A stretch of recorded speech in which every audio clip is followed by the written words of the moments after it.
ohmathgad.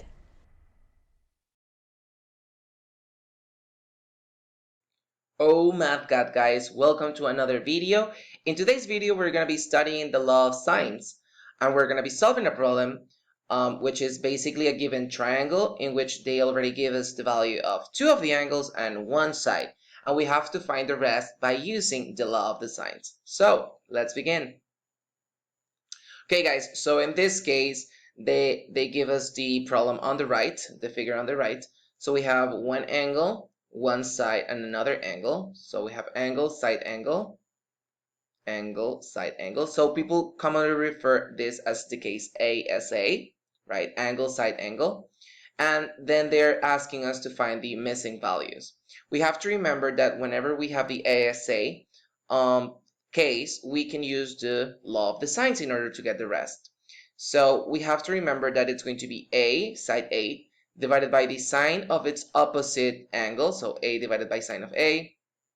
That relationship or ratio is going to be the same as with the other sides and angles. So B divided by sine of beta and C divided by sine of gamma, where gamma and beta are the opposite sides to B and C. Okay, so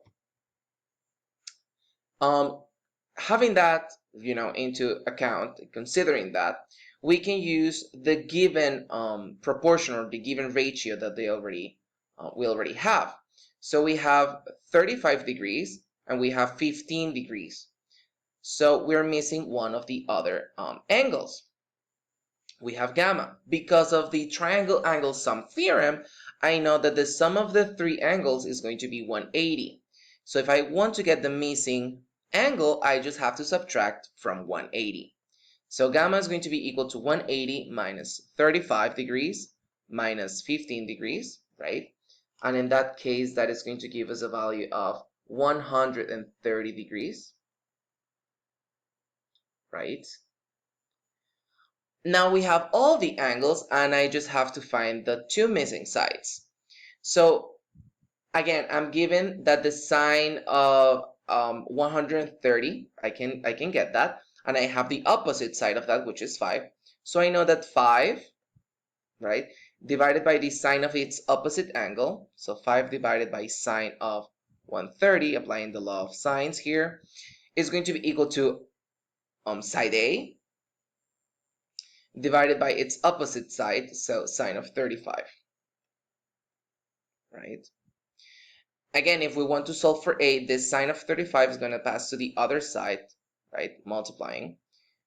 So 5 sine of 35 degrees divided by the sine of 130 degrees, right? And we just have to use a calculator to do that.